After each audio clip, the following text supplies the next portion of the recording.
नमस्कार दोस्तों, मैं आप लोगों का स्वागत करता हूं। दोस्तों, वो ऐतिहासिक फैसला आ ही गया जिसका इंतजार हमारे देश की जनता कर रही थी, हमारे देश की वो जनता कर रही थी जिसे आज भी हमारे देश के लोकतंत्र पे भरोसा है। क्योंकि जिस तरह से चंडीगढ़ के जो मेयर चुनाव में बीजेपी ने धांधली की थी, जो बीजेपी का जो अधिकारी था, जो एक वहां के जो अधिकारी थे अनिल मैसी, जो पीठासीन अधिकारी थे, उन्होंने किस तरीके से कैमरे के सामने, दोस्तों खुलेआम कैमरे के सामने किस तरह से वोटों को इनवैलिड किया था, वो किसी से छुपा नहीं था, वो सबने देखा था। और उसी फैसले पे हमारे देश की जो सुप्रीम कोर्ट है, chief justice of DY Chandrachud की अदालत ने, जिसे कहते हैं हथौड़ा चला है, पलटवार किया और उन्होंने जो बीजेपी का कैंडिडेट जीता था उसको हारा घोषित करके जो आम आदमी पार्टी का जो कैंडिडेट था जिसका नाम था कुलदीप कुमार, उसको जीता घोषित कर दिया। उन्होंने अदालत में जो उन्होंने 8 वोटों की गिनती की, उन्होंने कहा पूरी तरीके से गिनती की जा रही, जो 8 वोटों को इनवैलिड किया गया था उन वोटों को भी काउंट करा के उन्होंने आम आदमी पार्टी के कैंडिडेट को जिता दिया। जिससे ये क्लियरली तमाचा आप ये कह सकते हैं कि जो हमारे देश के चुनाव जो कराते उन संस्थाओं पे पड़ा है और बीजेपी सरकार पे पड़ा है। क्योंकि दोस्तों इतिहास में पहली बार ही हुआ होगा कि खुलेआम वीडियो, जिसे कह सकते खुलेआम लाइव सबके सामने किसी अधिकारी ने चुनाव जो करा रहा उस अधिकारी ने चोरी की हो।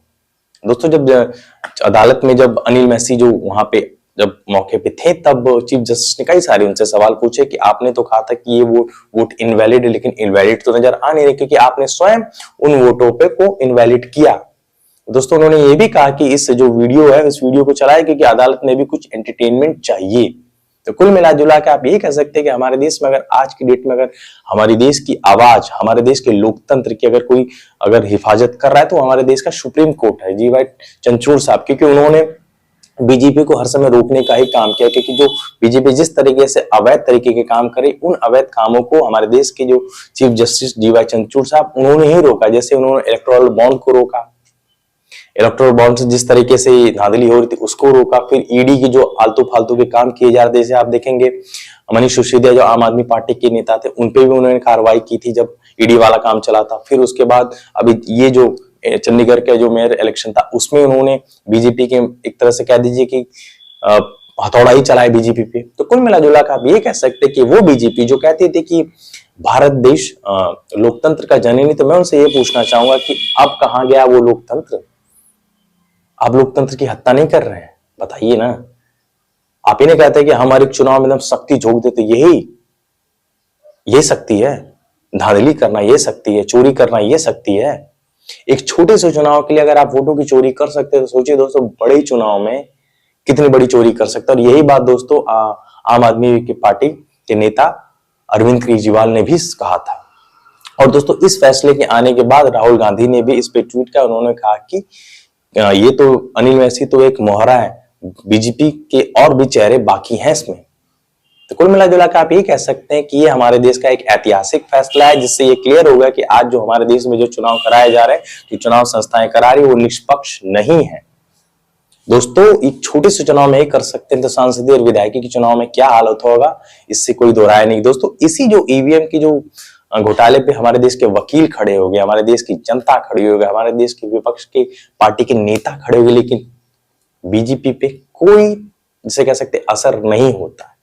दोस्तों मुझे एक बात ही नहीं समझ में आ रही, जो 3 पार्षद जो आम आदमी पार्टी को छोड़ के बीजेपी में शामिल हो गए, अब उनका क्या होगा? क्योंकि वो तो ये सोच के गए थे कि फिर से नए चुनाव होंगे तो हम नए तरीके से वोटिंग करेंगे और वोटिंग करेंगे तो बीजेपी पार्टी जीत जाएगी। क्योंकि समीकरण तो यही बनता, क्योंकि अगर 20 वोटों में से अगर 3 वोट आप निकाल दें तो 17 वोट होते हैं। और कांग्रेस बीजेपी पार्टी ने करीबन 16 वोट पाए थे, तो 16 वोट पाए थे, उसमें 16 वोट में अगर 3 वोट ऐड कर दिया जाए तो वो 19 वोट हो जाते हैं।